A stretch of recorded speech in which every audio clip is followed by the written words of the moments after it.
ஓம்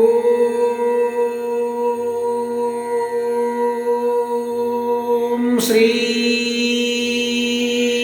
கணேசாய நமஹ. ஓம் ஸ்ரீ சரஸ்வத்யை நமஹ.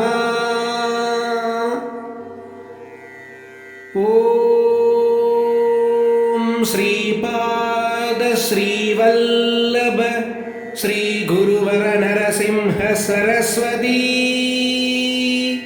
श्री गुरु दत्तात्रेयाय नमः.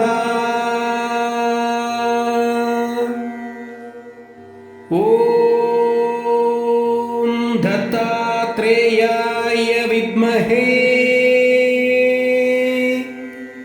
अत्रि पुत्राय धीमहि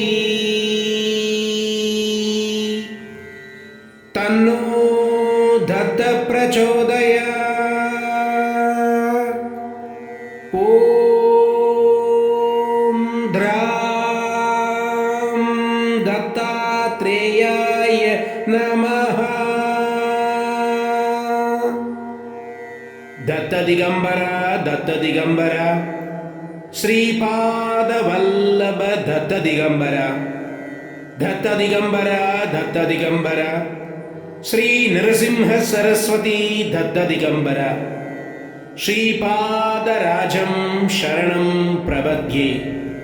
श्रीपाद श्रीवल्लभ ध्यानं दिगंबरा दिगंबरा श्री दत्तात्रेय दिगंबरा दिगंबरा दिगंबरा श्री श्रीपाद श्रीवल्लभ दिगंबरा दिगंबरा दिगंबरा श्री नरसिंह सरस्वती दिगंबरा काषाय वस्त्रं करदण्डधारिणं कमण्डलं पद्मकरे चङ्कं चक्रं गद भूषितभूषणाढ्यं श्रीपादराजं शरणं प्रपद्ये.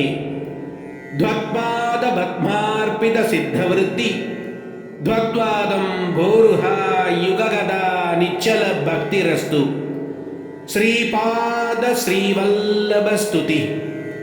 श्रीपाद वल्लभ गुरोः पदनारविन्दं वैराग्य दीप्ति परमोज्ज्वली मद्विदीयं मन्दस्मिदं सुमधुरं करुणात्र नेत्रं संसारदापहरणं सततं स्मरामि. श्रीपाद वल्लभ गुरोः करकल्पवृक्षं भक्तेष्टदाननिरतं ऋभु संशयं वै संस्मरणमाद्रसिद्धि जागरणं सुभद्रं संसारभीतिशमनं सततं भजामि.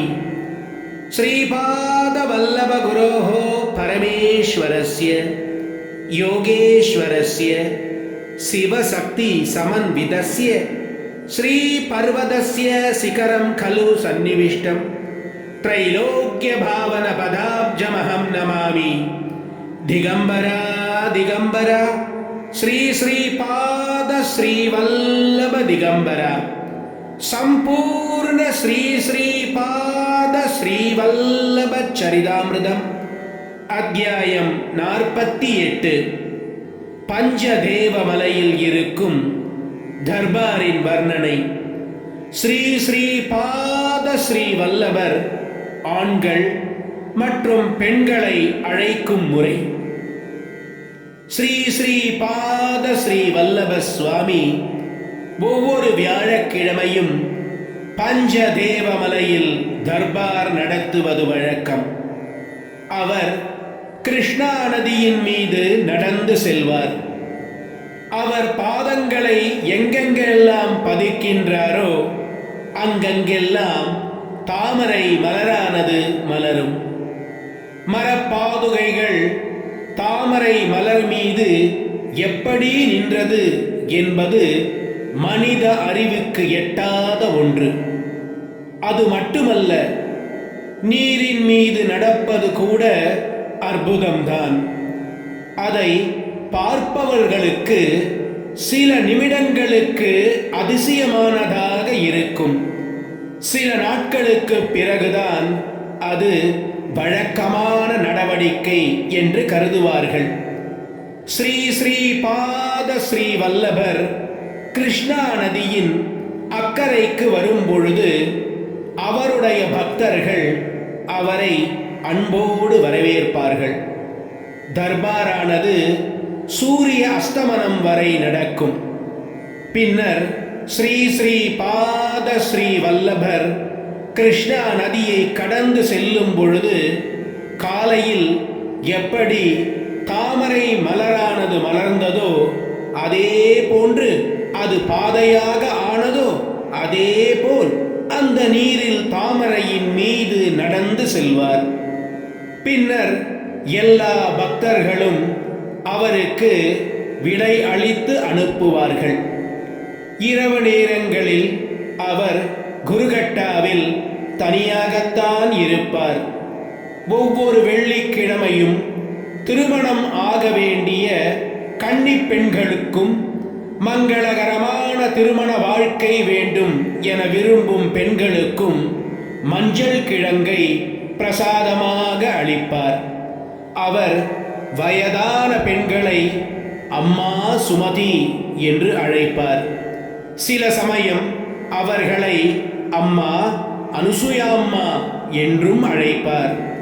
அவரை விட வயதில் குறைந்த பெண்களை அம்மா வாசவி அல்லது அம்மா ஸ்ரீ வித்யாதரி அல்லது அம்மா ராதா அல்லது அம்மா சுரேகா என்று அழைப்பார்.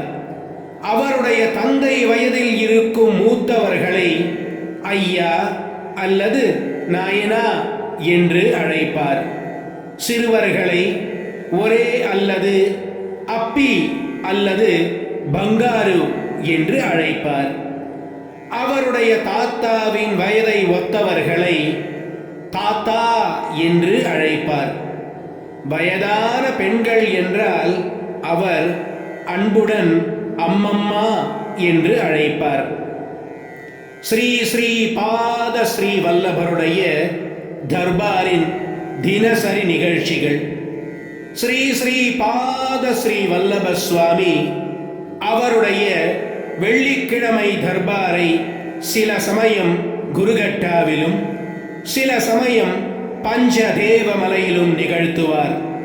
அதேபோல் அவருடைய வியாழக்கிழமை தர்பார் குருகட்டாவிலோ அல்லது பஞ்சதேவமலையிலோ நடைபெறும். அது அவருடைய விருப்பத்திற்கு ஏற்றவாறு நடைபெறும். ஞாயிற்றுக்கிழமை தர்பார்களில் அவர் இரகசியமான யோக வித்யாக்களை பற்றி சொற்பொழிவு ஆற்றுவார். பின்னர் வந்திருக்கும் மக்களுடைய நலனை விசாரிப்பார். அவர்களுடைய கஷ்டங்களை பொறுமையாக கேட்டுவிட்டு நம்பிக்கை அளிப்பார். திங்கட்கிழமை தர்பாரின் பொழுது புராணங்களில் இருந்து சில அத்தியாயங்களை கூறுவார். அந்த கதா காலட்சேபம் முடிந்ததும் பக்தர்களின் நலனை விசாரிப்பார். செவ்வாய்க்கிழமை தர்பாரில் உபனிஷத்துக்கள் பற்றி கற்பிப்பார்.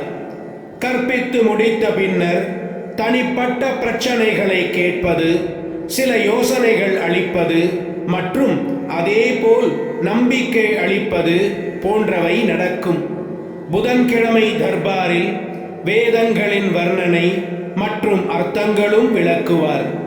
பின்னர் பக்தர்களுடைய துயரங்களை பொறுமையாக கேட்டு நம்பிக்கையை அளிப்பார். வியாழக்கிழமை தர்பாரின் போது ஸ்ரீ குரு தத்துவத்தை பற்றி விளக்குவார். இந்த தர்பாரில் பக்தர்களின் கவலைகளுக்கும் தீர்க்க முடியாத நோய்களுக்கும் நிவாரணம் அளித்து பாதுகாப்பு மற்றும் நம்பிக்கையை அருளுவார். அன்று சிறப்பாக உணவு தயாரிக்கப்பட்டு அனைவருக்கும் வழங்கப்படும்.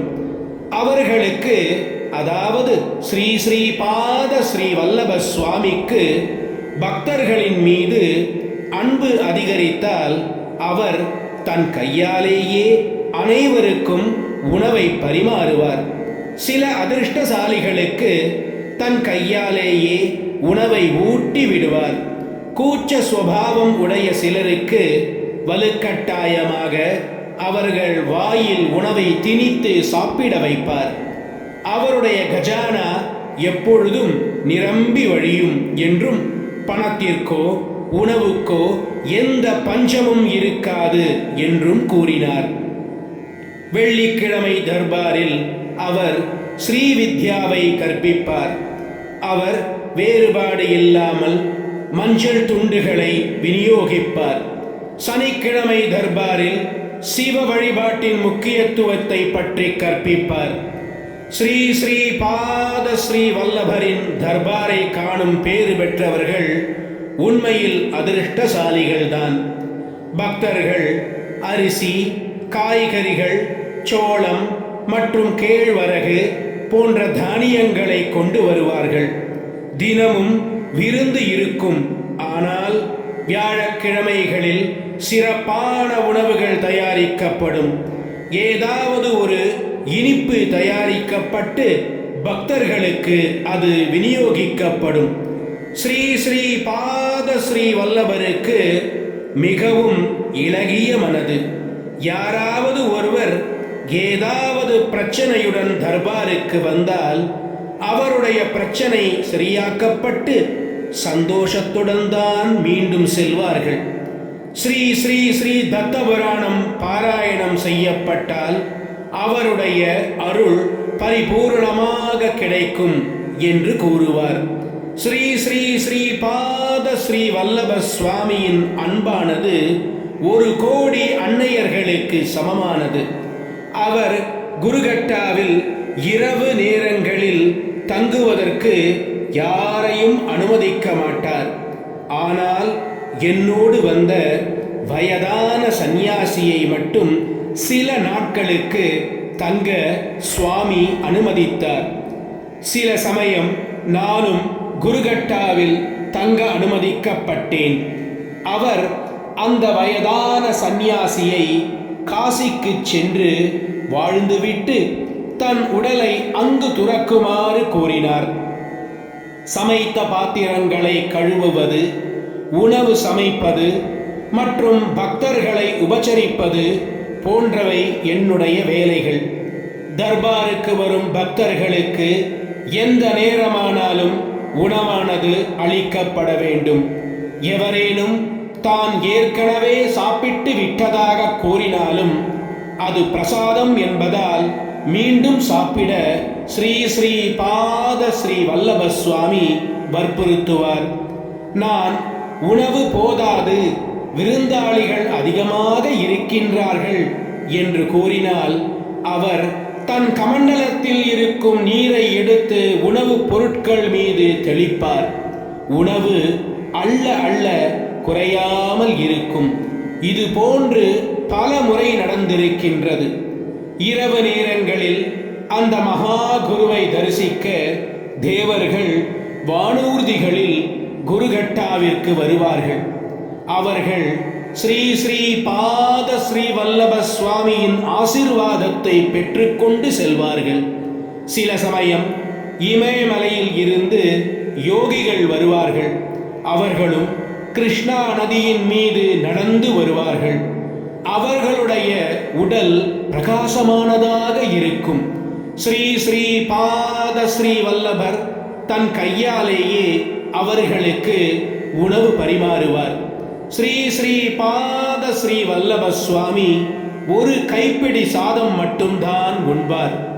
அவருடைய பக்தர்கள் அரிசி அல்லது சோளம் அல்லது ராகியால் செய்யப்பட்ட உணவோ அல்லது கஞ்சியோ வயிறு புடைக்க உண்டாலே தான் திருப்தி அடைவேன் என்று அவர் அடிக்கடி கூறுவார்.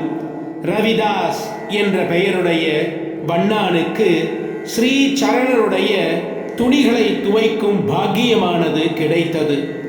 அவருடைய தரிசனத்திற்கு பின்னரும் ஒருவர் தன் தீய பழக்கங்களை தவிர்க்காவிட்டால் வினோதமான பிரச்சனைகளுக்கு ஆளாவார்கள். அதை நிவர்த்தித்துக் கொள்ள அவர்கள் ஸ்ரீ ஸ்ரீ பாத ஸ்ரீ வல்லப சுவாமியிடம்தான் மீண்டும் வர வேண்டும். ஸ்ரீ ஸ்ரீ பாத ஸ்ரீ வல்லபர் இறந்த மூத்தவர்களுக்கு சிரார்த்தம் கண்டிப்பாக செய்ய வேண்டும் என்று கூறுவார். அவர் 18 வர்ணங்களைச் சேர்ந்தவர்களும் தன் குழந்தைகள்தான் என்று கூறுவார். அவரவர் செய்யும் தர்ம கர்மாக்களுக்கு ஏற்பத்தான் அருள் புரிவேன் என்றும் யாரின் மீதும் தனக்கு பாகுபாடு கிடையாது என்றும் கூறுவார். அன்று அளிக்கப்பட்ட வாய்ப்பு மீண்டும் கிடைக்காது என்றும் அவருடைய வருங்கால அவதாரங்களில் கடுமையாக நடந்து கொள்வேன் என்றும் குறிப்பிட்டார். பல பிறவிகளில் செய்த நற்பலன்களினால்தான் அவருடைய தரிசனம் ஒருவருக்கு கிடைக்கும் என்றும் அந்த வாய்ப்பை கண்டிப்பாக பயன்படுத்தி கொள்ள வேண்டும், இல்லையேல் பல பிறவிகளுக்கு பின்னர்தான் சத்குருவின் தரிசனமானது கிடைக்கும் என்று கூறினார். மேலும் முழு உலகத்திலும் ஒவ்வொரு யுகத்தின் பொழுதும் 1,25,000 சித்த புருஷர்கள் இருப்பார்கள் என்றும் அவர்கள் அனைவரும் தன் அம்சம்தான் என்றும் அவர்களில் யாராவது ஒருவரை அடைக்கலம் அடைந்தாலே தன் அருளானது அவர்கள் மூலம் வெளிப்படும் என்றும் கூறுவார். மேலும் அவர்தான் அனைத்து படைப்புகளின் ஆதாரம் என்றும் அவருடைய விருப்பத்தினால்தான் படைப்புகளின் படைத்தல், காத்தல், அழித்தல் ஆகிய நிகழ்வுகள் நடக்கின்றன என்றும் கூறினார். ஸ்ரீ ஸ்ரீ பாத ஸ்ரீ வல்லபர், நீங்கள் உங்கள் குருவை வணங்கினால் அவர் அவருடைய குருவை வணங்குவார். இந்த வழியின் மூலம் ஆதி குருவான என்னிடம்தான் எல்லா வணக்கங்களும் வந்து சேரும். கடவுள் கோபமடைந்தால் ஸ்ரீ குரு பாதுகாப்பார். ஆனால் குருவே கோபமடைந்தால் மும்மூர்த்திகளானாலும் பாதுகாக்க யாரும் இருக்க மாட்டார்கள் என்று எப்பொழுதும் கூறுவார். மேலும் அவரை ஒருவர் வணங்கினால் இந்த உலகம் மற்றும் மற்ற உலகங்களில் நன்மை பெறலாம். அவர் ஒருவரே இந்த உலகங்களுக்கும் 14 லோகங்களுக்கும் அதிபதி ஆவார். இந்த படைப்பில் யாரையும் வெறுக்கக்கூடாது. நாம் அப்படி யாரையாவது வெறுத்தால் அதுவும் தன்னிடமே வந்து சேரும் என்று குறிப்பிட்டார் ஸ்ரீ ஸ்ரீ பாத ஸ்ரீ வல்லப சுவாமி.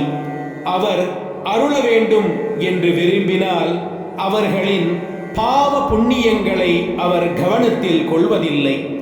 அவர் அவருடைய அருளை பெற வேண்டும் என்றால் ஒருவர் அவர்களுக்கு சாத்வீக குணமானது மிகுதியாக இருக்க வேண்டும் என்று ஸ்ரீ ஸ்ரீ பாத ஸ்ரீ வல்லப சுவாமி அடிக்கடி கூறுவார். எல்லா செயல்களை செய்யும் பொழுதும் கடவுளின் நாமத்தை ஜெபிக்க வேண்டும். குருகட்டா ஒரு உயர்ந்த க்ஷேத்திரம் என்றும் அங்கிருக்கும் ஈஸ்வரன் விழிப்பு நிலையில் இருக்கின்றார் என்றும் தெய்வங்கள், முனிவர்கள் மற்றும் மிகச்சிறந்த மனிதர்கள் அங்கு யார் கண்களுக்கும் தெரியாத உருவத்தில் வாழ்ந்து கொண்டிருக்கின்றார்கள் என்றும் குறிப்பிட்டார். அனைவருக்கும் தகுந்த இடம் என்று ஒன்று இருக்கின்றது. ஒருவர் தன்னுடைய கடமைகளை செய்யும் பொழுது எப்பொழுதும் கடவுளின் நாமத்தை தன் மனதில் நிறுத்த வேண்டும். அந்த கடமைகள் தர்மத்தை ஒத்ததாக இருக்க வேண்டும் என்று ஸ்ரீ ஸ்ரீ பாத ஸ்ரீ வல்லப சுவாமி வலியுறுத்தினார். மேலும் அவருடைய தரிசனம் ஒருவருக்கு கிடைத்தால் பெரும் பாவங்கள் நீங்கும் என்றும் ஒருவர் புண்ணிய காரியங்களில் ஈடுபட்டால் அவர்களுக்கு மங்களகரமான பலன்கள் கிடைக்கும் என்றும் கூறினார். நாம் அனைவரும் ஸ்ரீ ஸ்ரீ பாத ஸ்ரீ வல்லப சுவாமி கூறும் தெய்வீக வாக்குகளை நம் வாழ்க்கையில் பின்பற்றி அருள் பெறுவோமாக. வெற்றி வெற்றி! ஸ்ரீ ஸ்ரீ பாத ஸ்ரீ வல்லபருக்கு வெற்றி! ஓம் ஸ்ரீ தத்தாத்ரேயார்ப்பணமஸ்து. அவதூத சிந்தன ஸ்ரீ குருதேவ தத்த.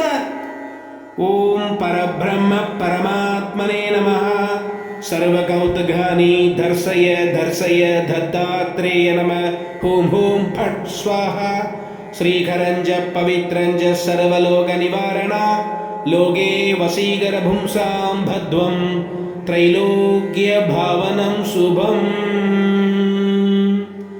दिगंबरा दिगंबरा श्री श्रीपाद श्रीवल्लभ दिगंबरा दिगंबरा दिगंबरा श्री श्री श्री दत्तात्रेय स्वामी दिगंबरा दिगंबरा दिगंबरा श्री नरसिंह सरस्वती दिगंबरा संपूर्ण श्री श्रीपाद श्रीवल्लभ चरितामिर्दम् अध्यायम 48 முற்றிற்று. பிற அத்தியாயங்கள் தொடரும்.